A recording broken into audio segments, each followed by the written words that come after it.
हमारे धर्म ग्रंथ में काम, क्रोध, लोभ, मोह और अहंकार को मनुष्य के दुख का मूल कारण बताया गया है और मनुष्य को इन पांचों विकारों से छुटकारा पाने की बात भी कही गई है। लेकिन मैं इनसे छुटकारा पाने की बात नहीं करूँगा, क्योंकि मुझे पता है कि आज के समय में इन पांचों विकारों से परे होना किसी भी मनुष्य के लिए लगभग असंभव बात है। इसलिए आज मैं बात करूँगा हमारे जीवन और प्रकृति के बीच संतुलन की।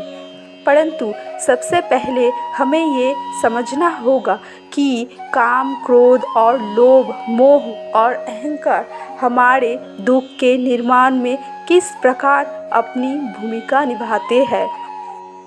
श्रीमद् भागवत गीता में भगवान श्री कृष्ण कहते हैं कि ये संपूर्ण जगत प्रकृति के अधीन है और इस जगत के सभी प्राणियों को प्रकृति के नियमों के अनुसार चलना पड़ता है। लेकिन हम इस पृथ्वी के सबसे बुद्धिमान प्राणी मनुष्य इतने मूर्ख हैं कि हम प्रकृति के विपरीत चलना चाहते हैं। हम जानते हैं परिवर्तन संसार का नियम है। कभी दिन, कभी रात, कभी सर्दी, कभी गर्मी, कभी धूप, कभी छाँव, कभी दुख, कभी सुख, यह सब सृष्टि के जीवन चक्र का एक हिस्सा है। फिर भी हम चाहते हैं कि जीवन में सब कुछ हमारे अनुकूल हो। हम जानते हैं हम जैसा बीज बोते हैं वैसा ही फल हमें मिलता है। फिर भी हम चाहते हैं कि हम बीज बोए बबूल का और उसमें से आम निकल आए। हमारे अधिकांश कर्म तो प्रकृति के विपरीत होते हैं, लेकिन हम चाहते हैं कि परिणाम प्रकृति के अनुकूल हो। गीता में भगवान श्री कृष्ण कहते हैं, संसार के हितार्थ के लिए निस्वार्थ भाव से कर्म करो और फल की चिंता मत करो। लेकिन हमें कर्म से ज़्यादा फल की चिंता होती है और जब हमारी कामनाएं पूरी नहीं होती तो हम ये तो क्रोधित हो जाते हैं या दुखी हो जाते हैं।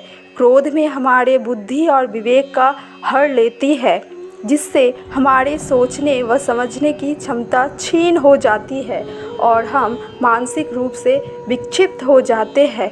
तत्पश्चात एक विक्षिप्त मानसिकता वाला मनुष्य मन, कर्म और वचन से जो भी करता है वह उसके दुख को और भी ज़्यादा बढ़ाने वाला होता है। अब आप खुद सोचिए कि हमारे दुखी होने के लिए कौन दोषी है। हालांकि ऐसी बात भी नहीं है कि हमारी इच्छाएं पूरी नहीं होती। हमारी कई इच्छाएं पूरी भी होती है, लेकिन जब हमारी इच्छाएं पूरी हो जाती है तो हमारा लोभ और बढ़ जाता है, जो आगे चलकर मोह का रूप ले लेता है। मोह का वास्तविक अर्थ होता है भ्रम, यानी हमें ये भ्रम हो जाता है कि हम किसी चीज़ के मालिक हैं। मोहवश हम संसार के भौतिक चीज़ों से अपना अस्तित्व जोड़ लेते हैं, जबकि गीता में भी कहा गया है कि परिवर्तन संसार का नियम है। जो आज तुम्हारा है वह कल किसी और का था और परसों किसी और का हो जाएगा।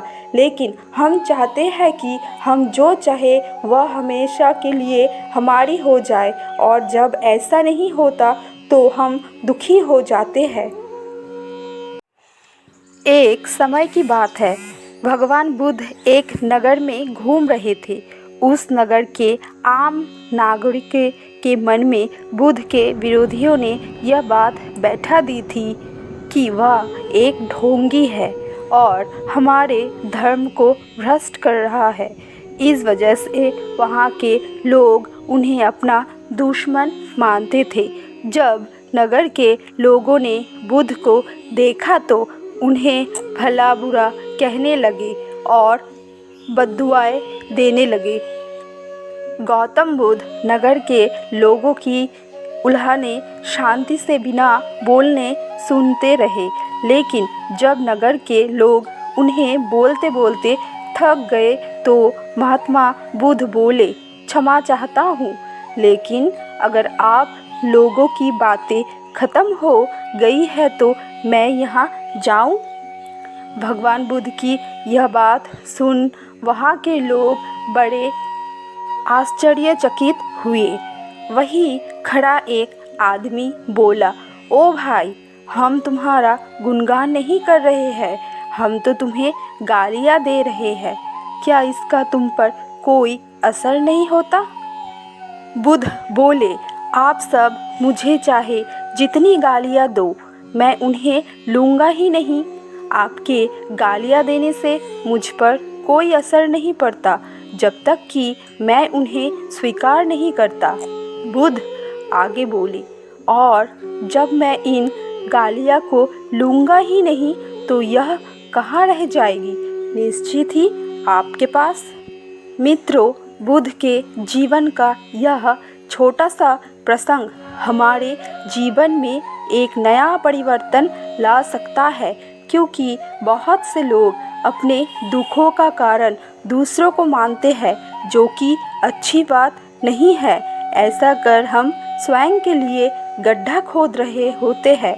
यह सब हम पर निर्भर है कि हम लोगों के नेगेटिव बातों को कैसे लेते हैं, उन्हें स्वीकार कर रहे हैं या नकार रहे हैं। अगर आपको ये कहानी अच्छी लगी हो तो इसे लाइक, शेयर, सब्सक्राइब कर दीजिएगा।